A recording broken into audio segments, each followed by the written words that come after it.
دوستو، بزرگوں اور بھائیوں، اللہ تبارک و تعالیٰ نے اس امت کو ساری امتوں کا سردار بنایا۔ کنتم خیر امت کہہ کے اس امت کو اللہ تعالیٰ نے تمام امتوں کی امامت عطا کر دی۔ رب کریم نے نبی کریم علیہ السلام کے صدقے سے ہم گناہگاروں کو بھی وہ فضیلت عطا کی جو حضور کے غلاموں کو نصیب ہے۔ لیکن بڑا آدمی وہ ہوتا ہے جس کی سوچ بڑی ہو، جس کے افکار بلند ہوں، جس کی نگاہ پاک ہو، جس کا حوصلہ بڑا ہو۔ اللہ تعالیٰ نے ہمیں امامت دی ہے امتوں کی، لیکن اگر سوچیں سطحی قسم کی ہوں، ذہن چھوٹے چھوٹے مفادات کے ہوں، ساری زندگی انسان اپنی دکان کی، اپنی ذات کی، اپنے گھر کی، اپنی برادری کی سوچ سے باہر ہی نہ نکلے، تو وہ آفاقیت جو اللہ اور اس کے پیارے محبوب صلی اللہ علیہ وسلم ہمیں دینا چاہتے ہیں وہ ہمیں کیسے حاصل ہوگی؟ جو قومیں اپنے چھوٹے چھوٹے ذاتی مفادات کے لیے ملی سودے کریں، اپنا گھر بنانے کے لیے ملکوں کو مقروض کر دیں، تو وہ کیسے دنیا کی امامت کا فریضہ سر انجام دیں گی؟ ساری زندگی اگر انسان اس رٹے سے باہر نہ آئے کہ میں کیسے اونچا ہو سکتا ہوں، میرے بچے کیسے آگے جا سکتے ہیں، مال کیسے کما سکتا ہوں، یہ میرا گھر بہت بڑی حویلی میں کیسے بدل سکتا ہے، فیکٹری ایک کی 4 کیسے ہو سکتی ہیں، اور کوئی ملی کام ہی نہ کرے تو وہ آفاقیت جو اسلام چاہتا ہے وہ کیسے پیدا ہوگی؟ اقبال کہنے لگے کہ عجب نہیں کہ خدا تک تیری رسائی ہو، پر تیری نظر سے پوشیدہ ہے آدمی کا مقام۔ تو بندے کو ہی نہیں سمجھ سکا تو وہاں تک تو کیا جائے گا؟ جب تک سوچوں میں وسعت نہیں آتی۔ دیکھیں نا، ڈاکٹر اقبال ہمیں کہتے ہیں کہ بازو تیرا توحید کی قوت سے قوی ہے، تو وطنوں میں، سرحدوں میں اپنے آپ کو قید نہ کر، تو اللہ تبارک و تعالیٰ کا نائب ہے اور خدا کے فضل کا تیرے اوپر سایہ ہے، بازو تیرا توحید کی قوت سے قوی ہے، اسلام تیرا دیس ہے اور تو مصطفی ہے۔ تو اپنے مذہب کو اسلام جان، اپنے وطن کو، اور تھوڑی بڑی سوچ پیدا کر، تھوڑا بڑا۔ اور اقبال کہنے لگے وقت فرصت ہے کہاں، کام ابھی باقی ہے۔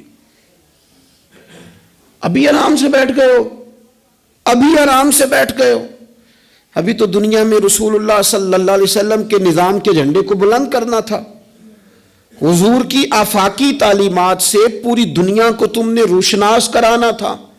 اقبال کہنے لگے وقت فرصت ہے کہاں، وہ کام ابھی باقی ہے، نور توحید کا اتمام ابھی باقی ہے۔ بھی تو آگے بڑھنا تھا، لیکن سطحی سی سوچیں، چھوٹی چھوٹی باتیں، مثلاً امیر دولت کے چکر میں اور غریب اس کمزوری کے احساس میں کہ میں تو غریب ہوں جی، میں تو، غریبی کو بیچا تو نہیں نہ جاتا، غریبی کوئی فار سیل تو نہیں ہوتی، غریبی وہ زخم تو نہیں جسے دکھا دکھا کے بندہ پیسے وصول کرے۔ آپ اپنی غریبی کو بھی کیا سیل کریں گے؟ اپنے آنسو بھی بیچیں گے کہ میں چونکہ کمزور ہوں تو لہذا فٹافٹ میری بولی لگا دی جائے؟ لا یسألون الناس الحافا۔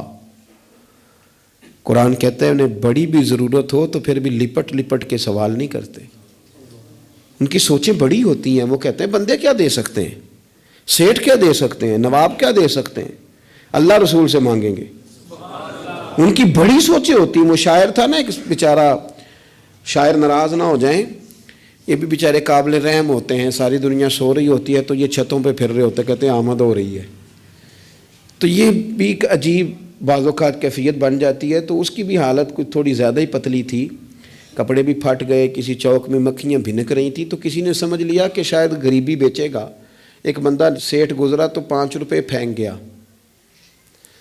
تو شاعر اسے کہنے لگا یہ اٹھا اپنے پیسے لے جا، کہنے لگا وہ آپ کو اس لیے دیں کہ آپ کو ضرورت تھی، بڑا خوددار آدمی تھا۔ کہنے لگا اگر ضرورت ہوگی تو میں رب سے مانگ لوں گا، اللہ سے مانگ لوں گا ضرورت پڑے گی تو۔ یہ آرزوئے کرم اور میں آپ سے کروں، یہ آرزوئے کرم اور میں آپ سے کروں، یہ بھیک اس کو دی ہے جس کا خدا نہ ہو۔ میں مانگ لوں گا اللہ رسول مجھے دیتے ہیں. خودداری، عزت نفس، بڑی سوچ، بلند افکار، یہ ذات کا جو چنگل ہے نا، اس سے اپنے آپ کو آزاد کیا جائے.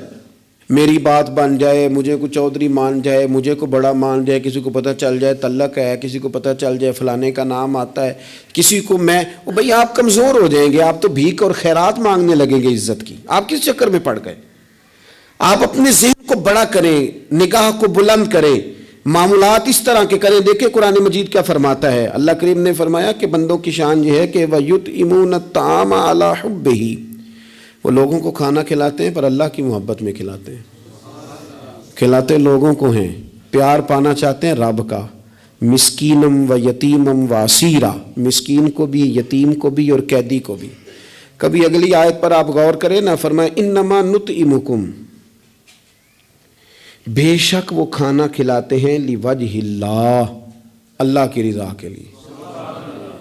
لا نرید منکم، اور وہ نہیں چاہتے جزاء ولا شکورا، نہ وہ کوئی جزا مانگتے ہیں اور نہ ان کا دل کرتا ہے کہ ان کا شکریہ ہی ادا کریں. شکریہ کے لفظوں کا تکلف بھی نہیں چاہتے. ولا شکورا، شکریہ کے جملے بھی کوئی بولے انہیں پسند کیوں؟ اس لیے کہ انما نطعمکم لوجہ اللہ، کیونکہ کھلایا جو اللہ کے لیے ہے. پھر کسی کو کہنا میرا احسان مند بن، شکر گزار ہو، یہ بات درست نہیں ہوتی. میرے عزیز تھوڑی سی نا بڑی سوچ، ضروری نہیں کہ آپ سماجی ہوں، سیاسی ہوں، آپ کا بڑا رکھ رکھاؤ ہو، یہ کچھ ضروری ہے. آپ کی سوچ بڑی ہو، ذہن میں وسعت ہو، آپ غریب آدمی ہوں بھلے، آپ بات ملی کریں، آپ کو اثار کرنا آتا ہو. میں نے پچھلے جمعے بتایا تھا کہ ایک صحابی نے بھوکے رہ کے مہمان کو کھانا کھلایا. ان کی اپنی حالت یہ تھی کہ ایک وقت کا کھانا نہیں تھا. آپ کے مزاج میں وسعت ہو، مزاج میں. بخاری شریف میں حدیث ہے، نبی پاک صلی اللہ تعالی وسلم کے سامنے سے ایک شخص گزرا. کریم محبوب علیہ السلام نے لوگوں سے پوچھا کہ اس کے بارے میں تمہاری کیا رائے ہے؟ عرض کی یا رسول اللہ بہت وزادار آدمی ہے، بڑا باوقار ہے، کوئی بھی بات کرے تو لوگ توجہ سے سنتے ہیں، کہیں پیغام نکاح دے تو اسے رشتہ مل سکتا ہے، کسی کی سفارش کرے تو قبول کی جا سکتی ہے. حضور زیر لب ہلکا سا مسکرائے اور خاموش ہو گئے. بڑے بڑے سیاسی سماجی لوگ ہوتے ہیں نا شہروں میں، وہ بیچارے مطلب ان کا بس نہیں چلتا، کسی کی منت کریں کہ کہہ 2 دفعہ مجھے چودھری صاحب، گزارش کریں، کسی کا ترلا کریں کہ مہربانی کر 2 دفعہ کہہ دے میں بڑا آدمی ہوں، بول دے صحیح. شیخ سعدی کہتے ہیں جس طرح لکڑی کو گھن کھا جاتی ہے، بڑے لوگوں کو خوشامد کھا جاتی ہے، کھوکھلا کر دیتی، صلاحیتیں ضائع ہو جاتی، تعریف کا اتنا شوق لگ جاتا ہے، اتنی لت لگ جاتی ہے تعریف کی. تو حضور خاموش ہو گئے. تھوڑی دیر کے بعد ایک غریب آدمی گزرا، یہ بخاری ہے. نبی کریم صلی اللہ علیہ وسلم نے فرمایا اس کے بارے میں تمہارا کیا خیال ہے؟ عرض کی یا رسول اللہ یہ تو غریب آدمی ہے، سادہ آدمی ہے، یہ کوئی بات کرے تو لوگ توجہ سے سنے نہ، پیغام نکاح دے تو کوئی اسے رشتہ بھی نہ دے، اور حضور یہ سفارش کرے تو قبول بھی نہ ہو. ایک بندہ پہلے گزر گیا جس کے بارے میں یہ تھا کہ بڑا جناب، لوگ اس کو جانتے ہیں، اس کی بات سنی جاتی، سفارش مانی جاتی، پیغام نکاح دے تو رشتے ملتے. اس کے بارے میں بالکل دوسرا مترادف اور الٹ تبصرہ کیا گیا، یا رسول اللہ یہ غریب آدمی ہے، اس کی وہ وزاداری نہیں. اب نتیجہ حضور نے بیان کرنا تھا، رزلٹ نبی پاک نے دینا تھا. حضور فرمانے لگے وہ جو تم نے کہا نا کہ بڑا وزادار ہے اور سفارشیں مانی جائیں اور پیغام نکاح قبول کیے جائیں، فرمایا اس طرح کے بندوں سے زمین ساری بھر بھی جائے تو پھر بھی یہ جو غریب گزرا ہے نا، یہ ان سب بندوں سے زیادہ افضل ہے. آپ کا کیا خیال ہے کہ نام کی تختیاں زیادہ لگی ہوں تو بندے کا رعب زیادہ ہے، اس نے بڑے افتتاح کیے ہوں تو اس کا رعب زیادہ ہے؟ تو میرے عزیز آپ بڑی سوچ، وسعت والی، بڑا کلیجہ، بڑا حوصلہ. نبی پاک صلی اللہ تعالی علیہ وسلم نا بڑی باتیں ارشاد فرماتے تھے. حضور کی کوئی ایک حدیث بھی، کبھی ایک حدیث پر بھی غور کرو گے تو عالمی سوچ ملے گی آپ کو، آفاقی بات، اس میں دنیا کی ساری حکمتیں پنہا نظر آئیں گی آپ کو. لیکن مسلمان اپنی گلی سے باہر نہیں آتا، اپنی برادری سے باہر نہیں آتا. اس کو یوں لگتا ہے کہ میرے گھر پیسے آ گئے نا، ایسی ہوا چلی ہے کہ ہر شخص سوچتا ہے اور تمام شہر جلے، بس ایک میرا گھر نہ جلے. حالانکہ سارے جل گئے تو کس کے ساتھ زندہ رہے گا؟ بستیاں اجڑ گئیں تو کدھر جائے گا؟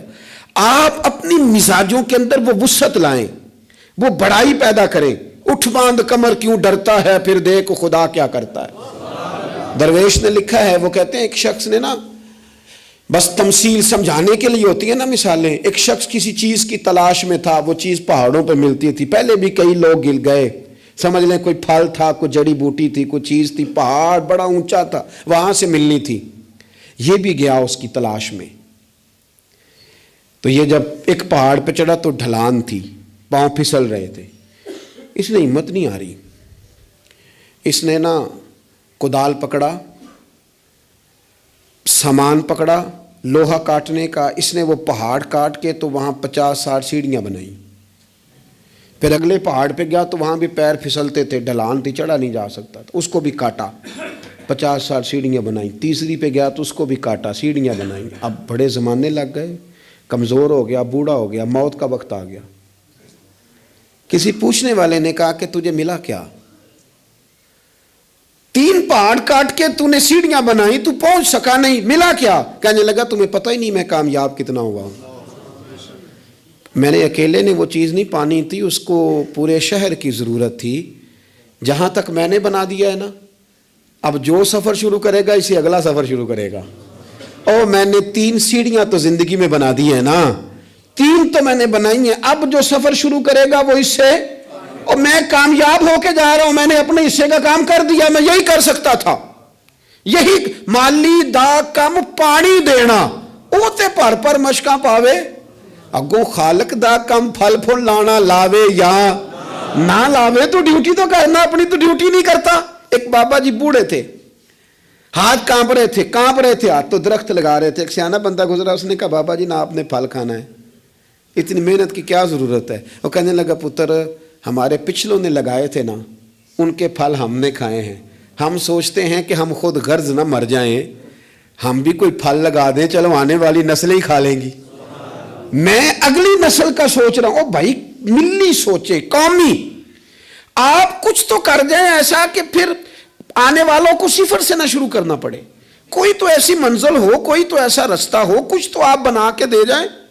کچھ تو آپ کر جائیں۔ امام بخاری ہمیں بخاری بنا کے دے گئے، انہوں نے کہا لو میں تمہیں حضور کی سیدی سے جمع کر کے دے رہا ہوں، اب تشریح کرتے رہنا، اب پڑھتے رہنا، قیامت تک سناتے رہنا۔ لیکن وہ ہمارا یہ والا سفر انہوں نے ختم کر دیا کہ ہم جائیں، جا کے حدیث تلاش کریں، ڈھونڈ کے لائیں، اس کی صحت پر بحث کریں۔ او بھائی ہمارے بزرگوں نے جتنا کام کیا نا، ہمارے اسفار آسان کیے، ہمیں کچھ ملی کرنا چاہیے۔ باتیں میں نے کہا سمجھانے کے لیے ہوتی ہیں۔ جب صحابہ مدائن کی جنگ میں تھے نا، تو وہاں مال غنیمت کٹھا ہو رہا تھا، تو ایک صحابی بہت سارا مال غنیمت ان کے ہاتھ آیا، تو وہ سارا لے کے آئے، پر چہرے پہ کپڑا تھا، چہرے پہ کپڑا تھا۔ انہوں نے لا کے وہ مال غنیمت دیا، واپس جانے لگے تو لوگوں نے پوچھا یار تم اتنا مال لے آئے ہو، تم رکھ بھی سکتے تھے، ہمیں کیا پتہ تھا تمہارے پاس ہے، تو نام ہی بتا دو۔ تو کہنے لگے نام بتاؤں گا تو کیا کرو گے، تعریفیں کرو گے نا، میں وہ تعریف کرانا چاہتا ہوں جو میرے رب کریم کی بارگاہ سے انعام ملے اور فرشتوں کی زبانوں پہ آئے۔ تم تو 1-2-4 منٹ کے لیے کرو گے، بات ختم ہو جائے گی۔ اور پھر کہنے لگے اگر تم نے ضرور ہی کرنی ہے نا تو میرا نام چھوڑو، میرے رب کی تعریف کرو جو تعریف کے قابل ہے، الحمدللہ رب العالمین، اس کی کرو تعریف۔ تمہیں میں کیوں نام بتاؤں؟ کہتے وہ چلے گئے صحابی چھوڑ کے، تو لوگوں کو اتنا تجسس ہوا کہ کوئی پیچھا کر رہا ہے، کوئی ان کے دوستوں سے پوچھ رہا ہے، کوئی ان کے قبیلے سے پوچھ رہا ہے۔ جب وہ سارے لوگ گھوم رہے تھے نا، اللہ اکبر، تو صحابی سے لوگوں نے کہا کہ آپ کے پیچھے تو لوگ لگ گئے ہیں۔ کہنے لگے دیکھ لو پھر، اگر میں نے اپنی تعریفیں کو روکی تھی تو میرے رب نے جگہ جگہ میری تعریفیں کرا دی، جگہ جگہ، اور میرے دل میں ابھی بھی نہیں ہے کہ میری تعریف کی جائے۔ تعریف اس رب کی ہونی چاہیے جو تعریف کے لائق ہے۔ ہم نا سطحی سوچے پیدا کرتے ہیں، سطحی۔ شہاب نے ایک جگہ پہ لکھا ہے، اس نے کہا یہ جہاں آج منگلا ڈیم ہے نا، یہاں پہلے میرپور شہر ہوتا تھا اصل۔ ایک جنگ میں جب یہ تباہ ہوا نا تو بڑا درد تھا شہر کے پرانے لوگوں میں کہ ہمارا شہر پھر سے آباد ہو جائے۔ کہتے ہیں میری ڈیوٹی تھی، ایک افسر میرے ساتھ اور تھا، جیپ میں جا رہے تھے، ایک بوڑھا آدمی، اس کی بیوی ساتھ،